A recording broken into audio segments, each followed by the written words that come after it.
আওয়ামী লীগ সভাপতি শেখ হাসিনাকে দেশ থেকে বাধ্য করার প্রতিবাদে এবং তাকে দেশে ফিরিয়ে আনতে গোপালগঞ্জের কোটালীপাড়ায় মাথায় কাফনের কাপড় বেঁধে বিক্ষোভ করেছেন আওয়ামী লীগ ও সহযোগী সংগঠনের নেতাকর্মীরা। আজ শনিবার উপজেলা পরিষদ চত্বরে এ বিক্ষোভ সমাবেশ অনুষ্ঠিত হয়।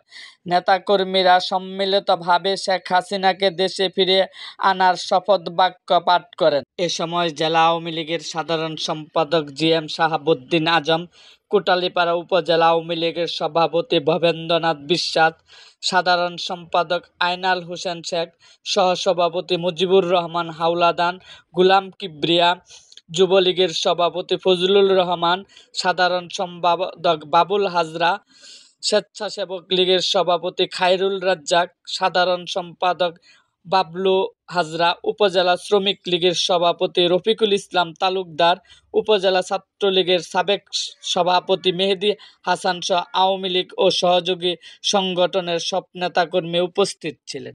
এর আগে উপজেলার 11টি ইউনিয়ন ও একটি পৌরসভার সব ওয়ার্ড থেকে খণ্ড খণ্ড মিছিল নিয়ে নেতাকর্মীরা উপজেলা পরিষদ চত্বরে এসে সমবেত হন। তাদের হাতে দেশীয় অস্ত্র, লাঠি, রড, পাইপ, বৈঠা ছিল। বেলা 11টায় বিক্ষোভ হওয়ার কথা থাকলেও সকাল 9টার মধ্যে উপজেলা পরিষদের মাঠসহ আশেপাশের এলাকার নেতাকর্মীদের উপস্থিতিতে পূর্ণ হয়ে যায়। এ সময় গোপালগঞ্জ পয়সারহাট সড়কের দুই পাশে যানবাহন আটকা পড়ে।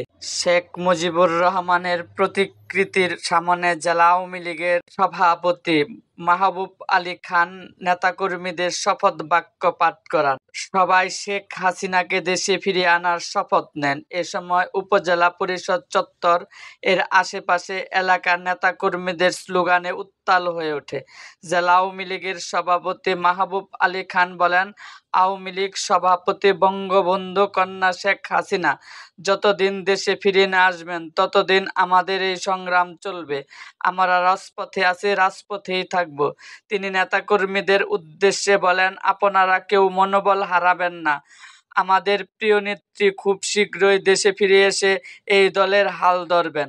এরকম আরও ভিডিও পেতে এবং রাজনৈতিক অঙ্গনের নানা ঘটনা ও ইতিহাস জানতে আমাদের চ্যানেলটিকে সাবস্ক্রাইব করুন এবং পাশে থাকা বেল আইকনটি বাজিয়ে দিন।